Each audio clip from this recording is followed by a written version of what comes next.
bismillahi irrahmani irrahim wa sallallahu ala sayidina wa mawlana muhammadin wa sallam. mbokki daara ñi ngi leen siyaare bu baax di leen ñaanal jàmm di ko sàkku seen di ñaan borom bi subhanahu wa taala nangul ñu sunu koor nangul leen seen koor. ñu bëgg a laayante ak yéen biir ci xasida gii di ilhamu salaam fi sabbi an diinil islam bokk ci xasiday sëriñ bi tuddee ko yénkewalu yàlla mi aji mucc ayib ci aar ci défendre diine ji di diine lislaam ku ne xam na ne sëriñ bi moom ab mu jaddit loon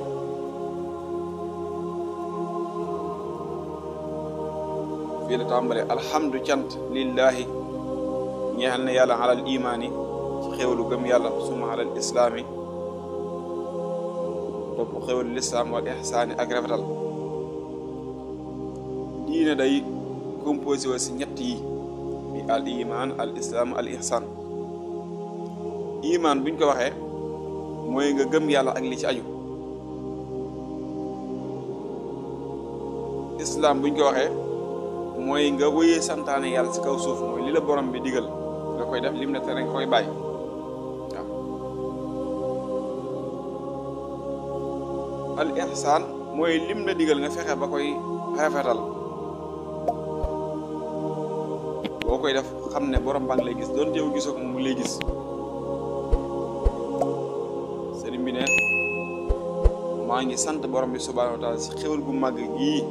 waaw ñett yi nga xam ne xéwal la goo xam ne xéwal gënu koy màgg lu waaye di sante yàlla rek ci teraanga jum la defal jàppal ne teraanga ngi nii teraanga gënu koy màgg di gëm yàlla waaye di góorgóorlu ba nekk ca li yàlla bëgg di ko rafetal sa kémt lay kàttan ku yàlla taw fexal loolu rek te dëgg-dëgg am nga lu rëy. wa afdalu salaati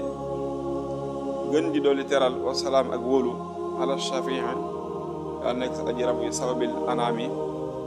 kay sawu mindeefi muhammada mooy muhammad alwaajibi kay aji war an yu tabaxa ba topp ko fi kullima ci mboolem loo xam ne aata dikkee na wama ak la nga xam ne xada sharaa yoonal na ko wa alihi ak ñooñu wa sahbihi ak i sahabam almutabiina ñi da bay topp sunnatuhu sunnam sa bi isni rabbil alamin ci ndigul yàlla mi borom bi ndefi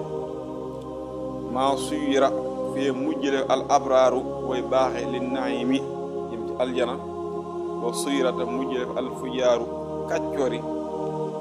lil jaimi jëm sawara. sëriñ bi ñaanal yonent bi sallallahu alayhi wa sallam jàmm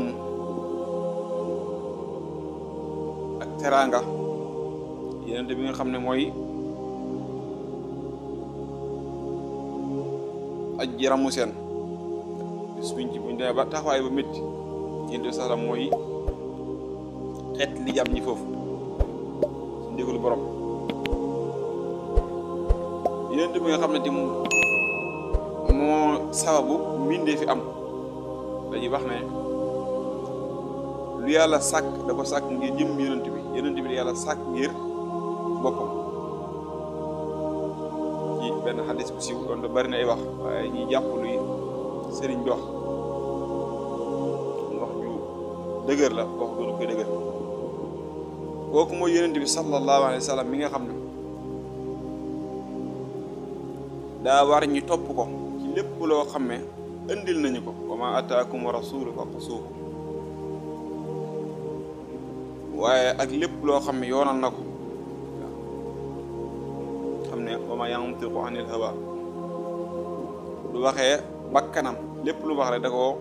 wax ci ndigalul borom bi subhanahu wa taala loolu ñu war koy jàpp.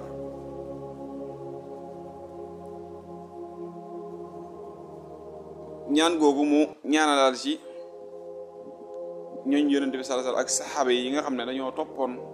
sunna yonent bi sallallahu alayhi wasallam yàlla defal loon tawfeex ñu toppoon sunna yonent bi sallallahu alayhi wasallam loolu yàlla nay am fii nga xam ne nit ku baax gëm yàlla di góorgóorlu mu ngi dem aljan waaye fii nga xam ne ab kàccoor weddi yàlla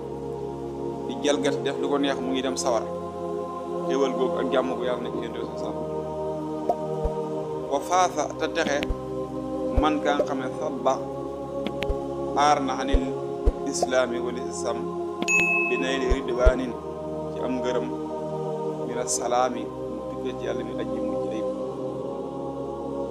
waaye fii nga xam ne kii defaa ndar diine kii defaa ndar lislaam mu ngi am ngërëmul yàlla mu ngi am ngërëmul yàlla yàlla na xewal googu ak jàmm googu sax ci yonent bi ak ñooñam ak i saxaabam te ngërëmul yàlla lu màgg la lool loo xam ne saxaaba yi bañ koy amat lu ne daj nañ ko rek borom subhanahu wa taala di wax ne laqad radiyallahu anil mu'minin yàlla kat gërëm na jullit